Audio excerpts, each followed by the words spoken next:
Hello, this is Mike, NoStressMike.com. Okay, now I'm going to tell you exactly what kind of gun you need to look for concealed carry. We've gone through all the steps to get to this point. You know the threats that you're going to have to be facing, and now you need to arm for that threat. Okay, the first thing, and I think it's funny, I catch this all the time, and people notice it, and that is your dress. How do you dress? The clothing you wear. It's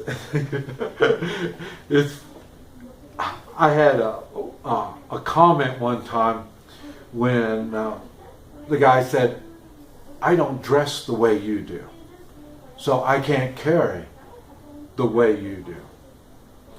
I don't tell people how to carry. I don't tell people what to carry. But I do tell you what to look for. The reason I dress the way I do is to accommodate what I carry. That's why I dress the way I do. I could dress real spiffy and look real cool. The only thing is, I won't be armed the way I feel I need to be armed. Okay, an example. One, I wear combat boots. Okay, it is funny. When I went out to California here, a little over a year ago, I went out to California. And man, you can see I looked out of place. And why? Because I carried more weapons on me than there was. And you could look around, and there's a lot of people all around you. And you look around, all these people. I carried more weapons on me than all these people put together, because they didn't have hardly any clothes on. I mean, I was dressed just like boots. I wear cargo pants. My shirt, I have it tucked into my my trousers, and I wear a light shirt or a jacket over there. I always wear that, and I always wear that when I'm properly armed. Now, the thing is, with the boots, I can carry a boot knife if I choose to carry a boot knife. I can carry a ankle holster, so I can carry a firearm on my ankle. The cargo pants, they're kind of big and bulky. I could carry a firearm in my pocket on the side. And like I say, I keep my shirt tail tucked in. If you carry a firearm for any amount of time, if you carry it inside your waistband, you will see it's going to wear on you.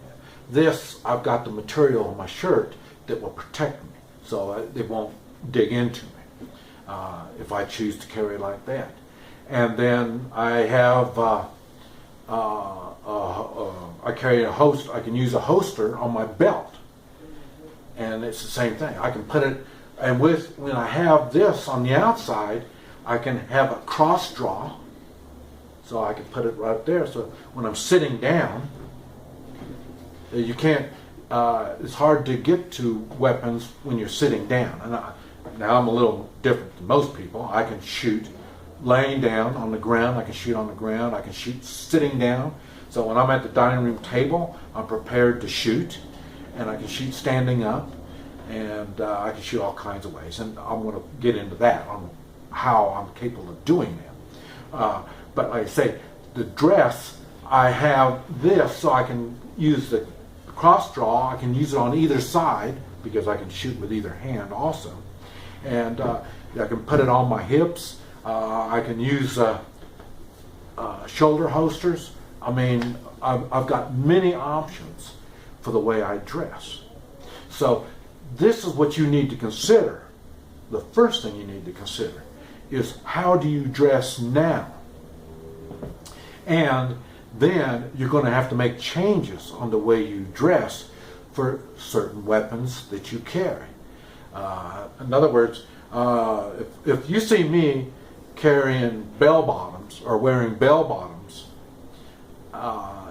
and I'm either going to have cowboy boots or combat boots. I'll have more than likely some kind of boots on. And I say, but if I'm wearing something like that, I'll probably have an ankle holster. So, you know, even if I'm wearing my jeans, you know, they go, boy, yeah, you just look different now. Yeah, well, I'm armed different. So that's where that comes in. So dress has a lot to do with the type of weapon you're going to carry. Now, we're going to go through the type of weapon that you're going to have. There's you need to consider the caliber that you're going to be carrying. Okay, you don't want a caliber that's too big. In other words, you can have 45, 50, you know, you got all these really cool calibers.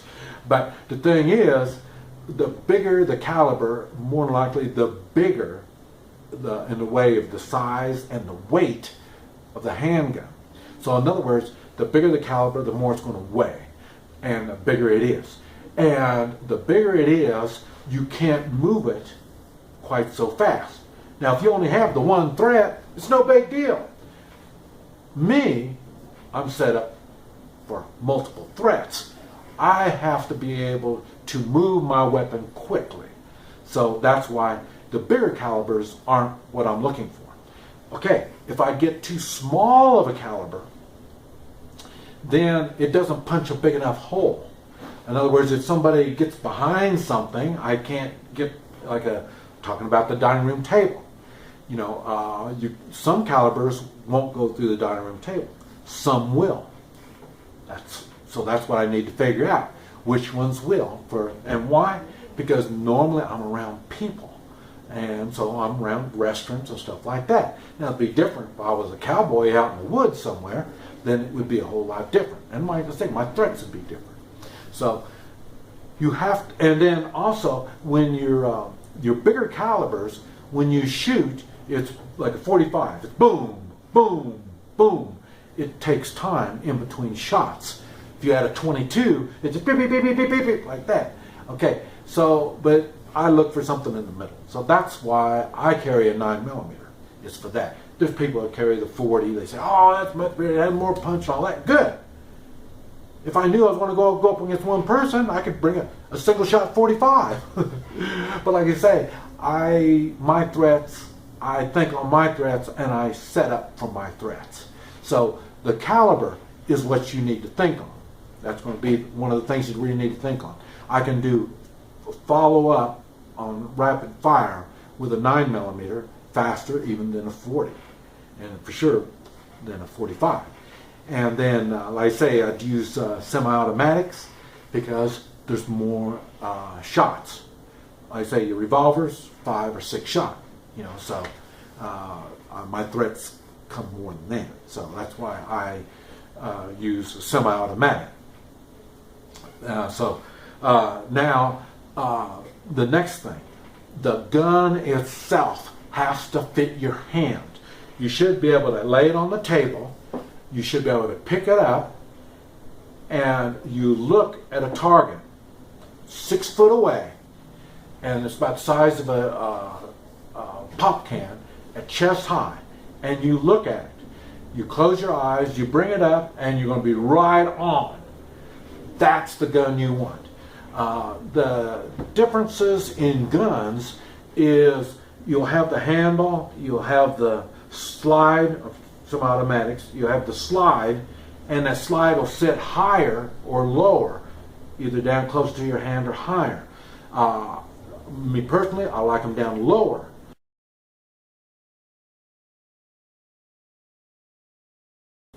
When it's down lower, then it comes back quicker for the second shot. I can repeat faster. when it's higher, it brings the gun back higher when it doesn't. That, and then there's the angle of the handle to the slide.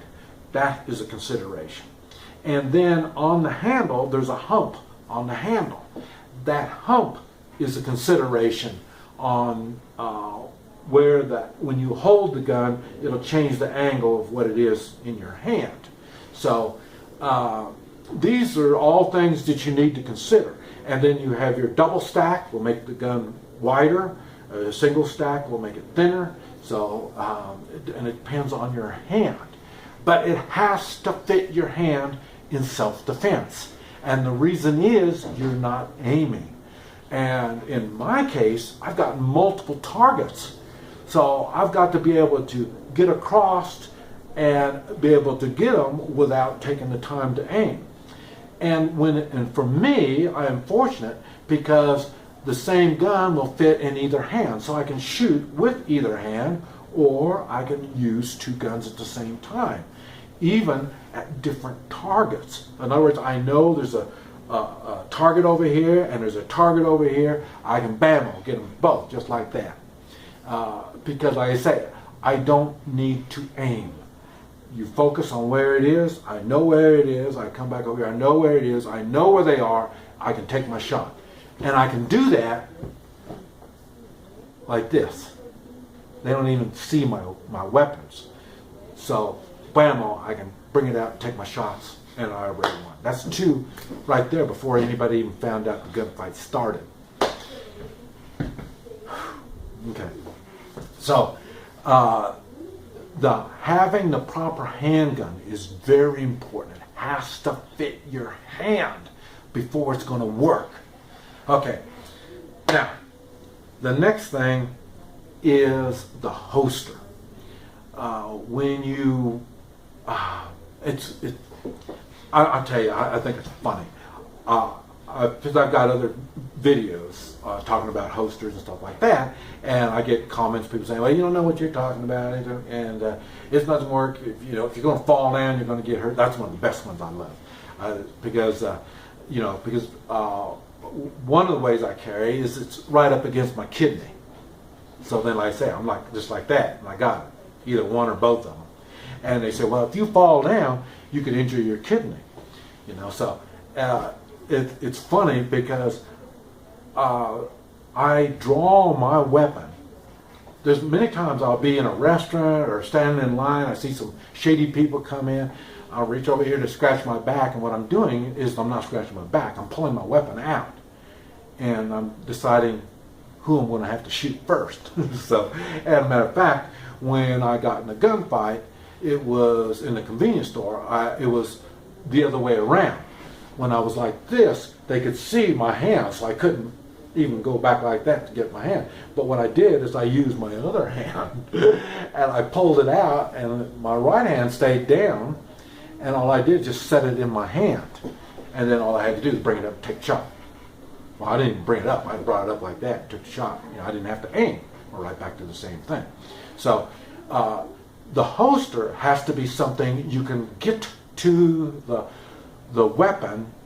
Now, I don't do quick draws either. A lot of times you can see videos on people that are boom, and they shoot themselves like that. That's why I don't do quick draws. I don't. I'm aware of the situation, so I know something is happening or could happen, and then I'll pull it out. It's ready. Nothing happens. I stick it back in. So I draw my weapon multiple times. Nobody even knows it that I draw it multiple times, because my holster is set up where I can take that action before people even know what's happening. I mean, I know we're getting robbed before people even know about it. Now, the robbery that I was in, I didn't know. Like I say, it was just me and the clerk in the store, and I just like that. And then I hear the guy say, "This is a robbery." And I turn around and I think, "Wow, so that one caught me off guard. But I still was able to get access, even with my weak hand. And I drew it and stuck it in my other hand. So, and that's why the police were amazed how you could draw from one hand and shoot the guy with the other hand when they're watching you the whole time. Why? The bad guys had tunnel vision. This is what they were looking at. They didn't see all this over here. So they were busy intimidating me. You know, I'm gonna kick your ass kind of look. See, so I've done this many, many times. I know what's going on. I know what they're thinking. I know their capabilities. They have no idea of my capabilities. That's where I have the advantage. And that's going to be your advantage when you go through all these steps properly and you're carrying the proper handgun. This is Mike, NoStressMike.com.